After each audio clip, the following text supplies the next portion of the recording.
sa ating mga kababayan na natulala na sa ang nangyayari sa ating bansa. Hindi nila maintindihan kung ano ba ang administrasyon ni Marcos Jr. Ano bang nangyayari? May poder ba siya? Or lindak president na siya?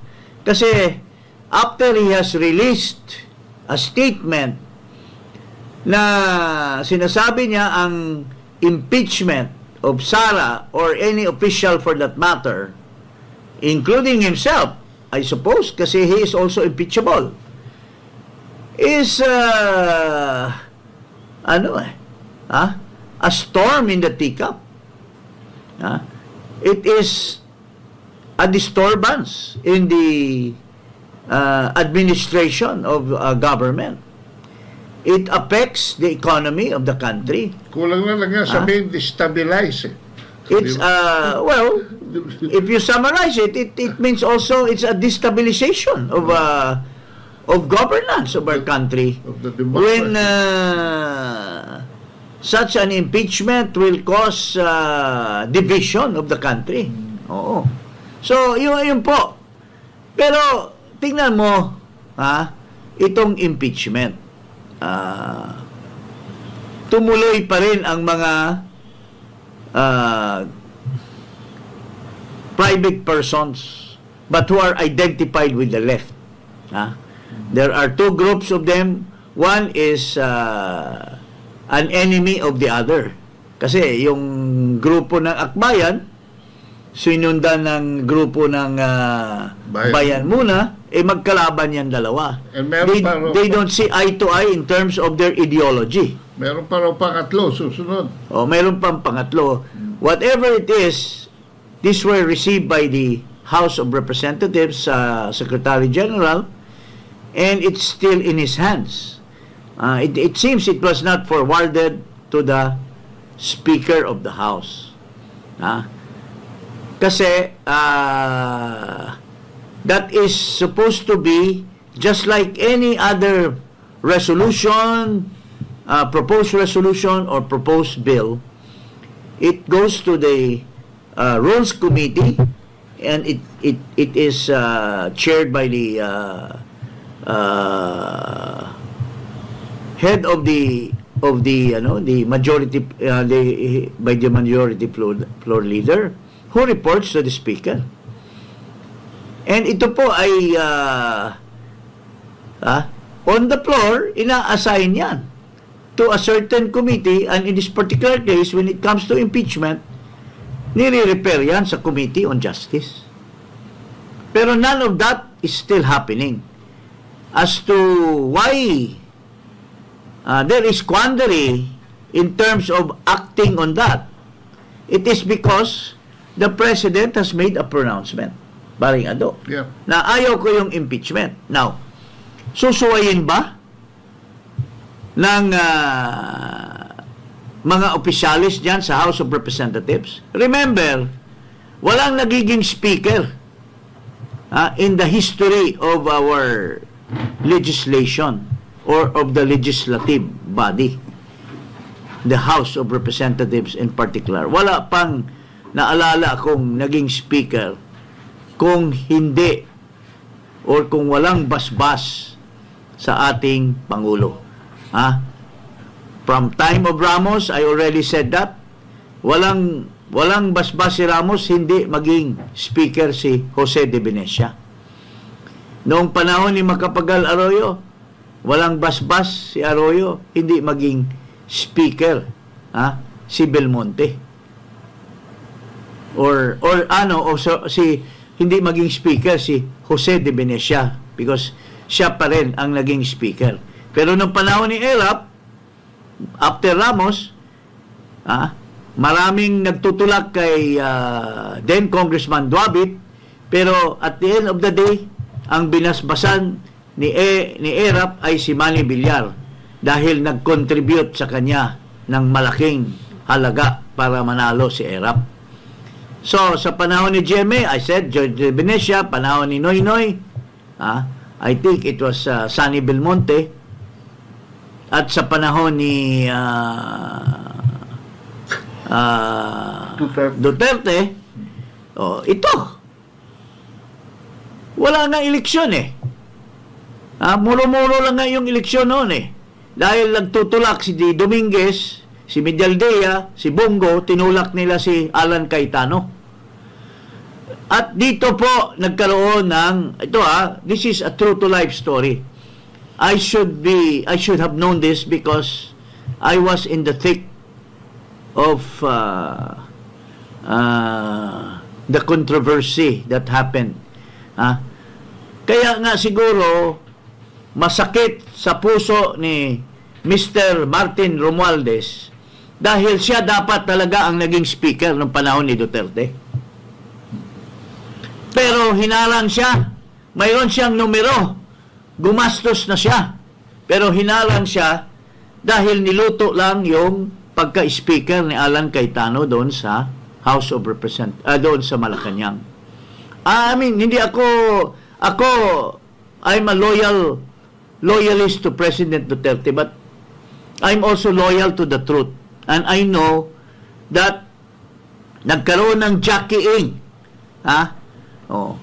Wala namang numero si Cayetano Pero dahil si Dominguez, nagkaroon ng block doon sa loob. Dominguez, nandyan si Medialdea, nandyan si Bongo. Tinutulak nila yung kaibigan nila na si Cayetano. At yun ang nagkaroon ng controversy dahil may kapit din si Lord Alan Velasco, mga kababayan. May kapit din. Ang sinasabi nila, yung asawa ni Velasco malapit kay Inday Sara at may connect din kay President Duterte. So, yun po ang nangyayari dito sa controversy ng speakership during the time of Duterte. After Alvarez has relinquished the speakership. Tapos, naging si Gloria Arroyo. Then, there was an election, nagkaroon ng jockeying opposition. Paring Ado. So, yun po, masama ang loob ni Romualdez kasi siya dapat ang nanalo. Hindi binigay sa kanya dahil niluto lang doon sa Malacanang ang pagka-speaker ni Alan Cayetano. Tapos may attempt na naman uli si Speaker Romualdez, niluto na naman uli na ipasa kay Lord Alan Velasco. And according to some people, nakialam si Inday Sara doon sa speakership ni Velasco. Nagtatawag para kasi ayaw ni Alan Cayetano na mag-relinquish. So, gumalaw ang grupo and I think this was the time that Sara Duterte tried to call members na ibigay na kay Velasco. So, napurnada na naman yung speakership ni Martin Romualdez, which I think he heavily find it, sad and disappointed. Kasi siya dapat ang mananalo kasi he had the numbers to win in any speakership fight. So, I'm just emphasizing that it's the president's call. Maski may numero ka, maski may pera ka, pag sinabi na ni Duterte or sinabi na ng presidente, ito ang gusto kong maging speaker. Kaya nga, ang nangyari dito sa pagdating ni Marcos, sino bang nag-endorse kay Martin Romualdez? Si Sandro Marcos, yun ang unang nag-endorse. Anak ng Pangulo.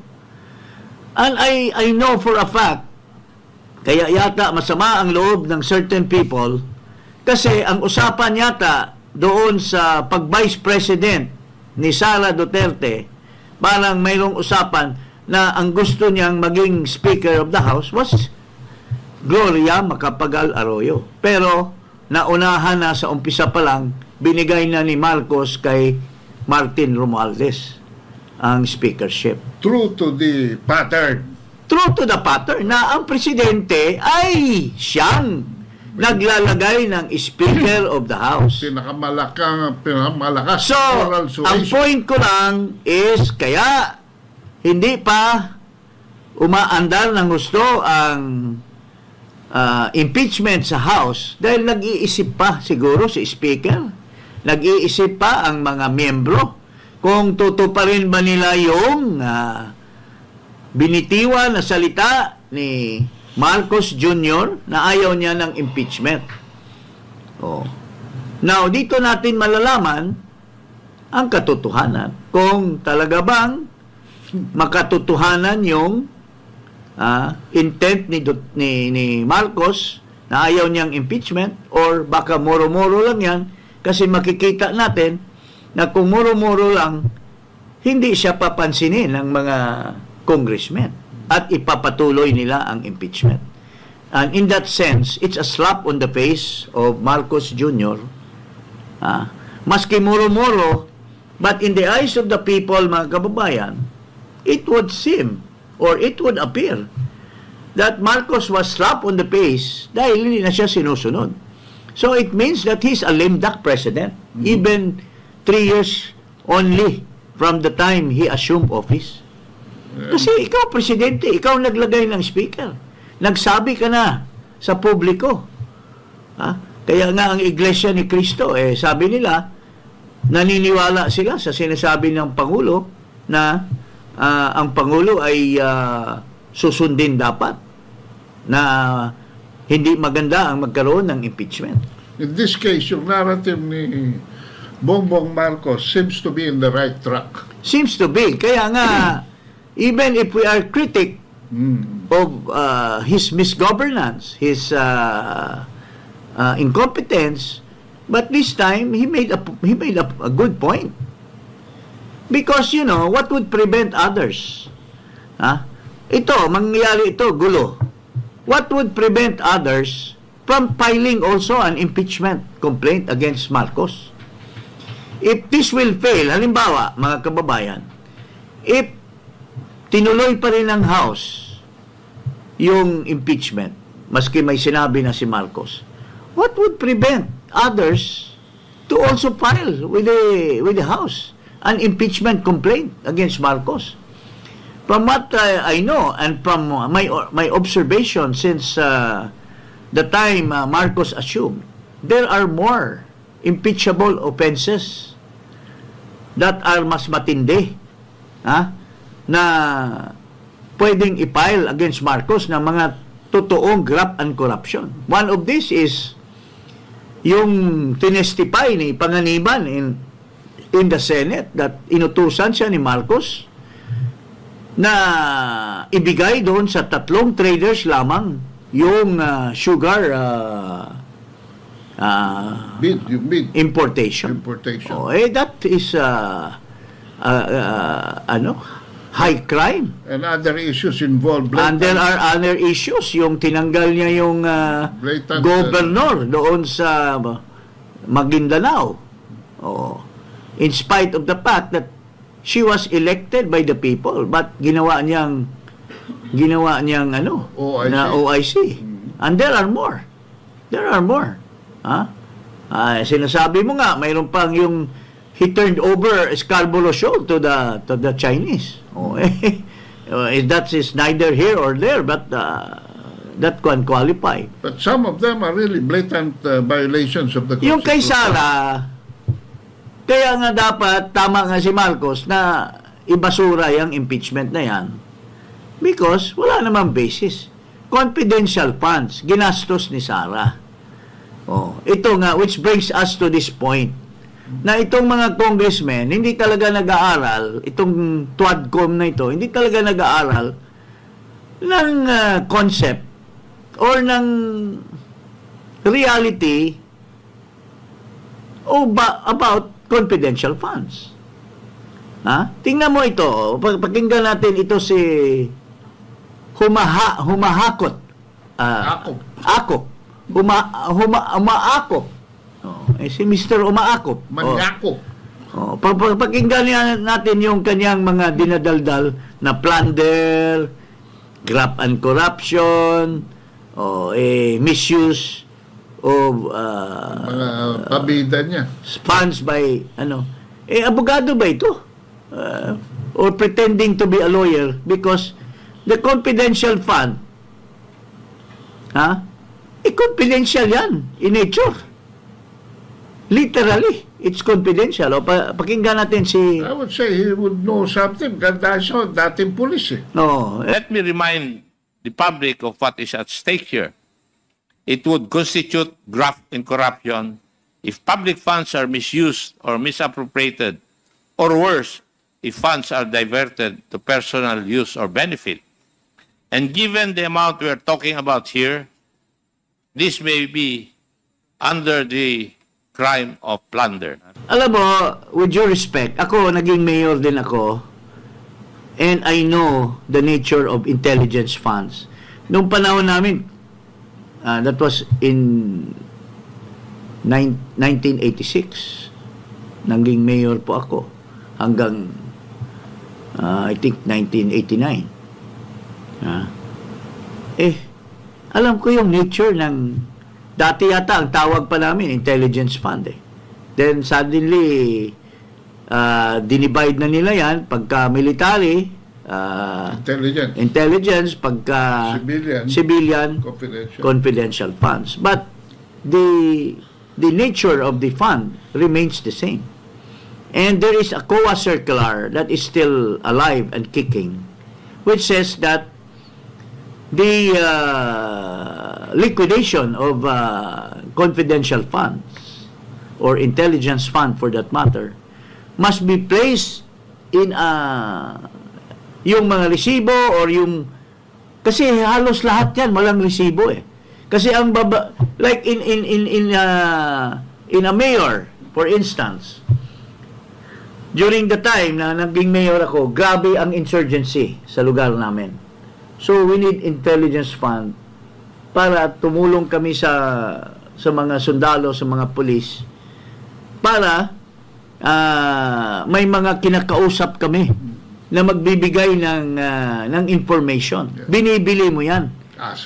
Mga assets. Binibigyan mo ng pera yan. Pero yung asset na yan, hindi mo ilalagay yung pangalan dahil hindi naman papayag yun yung tunay nilang pangalan ilalagay. Kaya nga confidential eh. Or it's part of the intelligence gathering. So if we progress that to the level of what is being now investigated, ganon din pa rin ang nature ng confidential fund. Mga kababayan. Ano bang definition ng confidential? Ito, nakalagay dito, what is the main purpose of confidentiality? Confidentiality means protecting personal information. How is that related to the information that we gathered when we were mayors? Personal information ng tao na nagbibigay ng leads. Ng data. About, sasabihin niya, sir, mayroong mga NPA na nagpupunta doon sa sinusurveillance ko, nagpupunta doon sa isang lugar. So, babayaran mo yung babayaran mo yon, pero hindi siya magbibigay ng pangalan niya. Sabihin niya, akong pangalan ko ay Piatos. O pangalan ko ay Akop. Or pangalan ko Chua.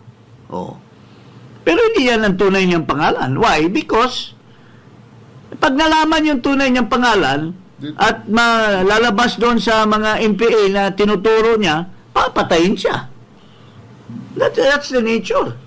Kaya nga ang liquidation niyan, pagkatapos na nabayaran ng mayor, ng gobernador,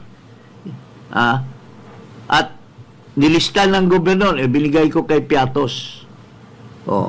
Tapos gagawa lang sila ng resibo. For all we know, pinirmahan ba ni Piatos yon, or pinirmahan ba ni Akop yon, or pinirmahan ba ni Chua yung resibo?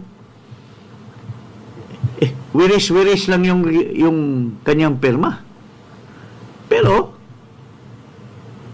the purpose was done and accomplished, which is the mayor was able to get information, which he shares it with the military or shares it with the law enforcement. So, if we apply that to Sara Duterte given an confidential fund. So yung mga niliquidate nila, kasi she was assisted by 2 military personnel who may have background in intelligence. Kasi ang Department of Education, maraming ano yan eh. Maraming titiktikan mo dyan. Pwedeng sa ganun palang level sa mga probinsya, nire-recruit na ng mga NPA yung mga bata. High school pa lang. High school pa lang or elementary pa lang. Or pwede ring titiktikan niya yung mga tumatanggap ng yung pangtawid program na nagsisinungaling yung it can be other means of intelligence or of spying. Yung nag-distribute ng drugs within the school perimeter. Titiktikan mo yan. So, pornography. Yung mga pwede mo bang i-report yung nagsumbong? Hindi. So, lalagay ka ng fake na pangalan. Pero the purpose is being done. Kasi, ngayon lang nangyari ito na binulatlat dahil lang sa personal na attainment nila na malagay sa alanganin si Vice President Sara. Binulatlat nila yung long practice, long standing na use of confidential funds. So, why single out Sara Duterte? For all you know, pag binulatlat mo yung intelligence fund ni Governor so-and-so, o for instance, yung governor ng Agusan or governor ng Surigao, ibulatlat mo yung kanyang intelligence fund or confidential fund. Ibulatlat mo yung sa mayor ng Maynila, mayor ng Santa Rosa, Laguna. Ibulatlat niyo yung mga yan. Makikita nyo na ganun din ang ginagawa. Ngayon lang, akala nila, kasi they are investigating Inday Sara, paring Ado, ninanakaw daw ni Sara yung pera. Yun ang sinasabi nitong mga congressmen because hindi nila alam yung nature ng confidential fund.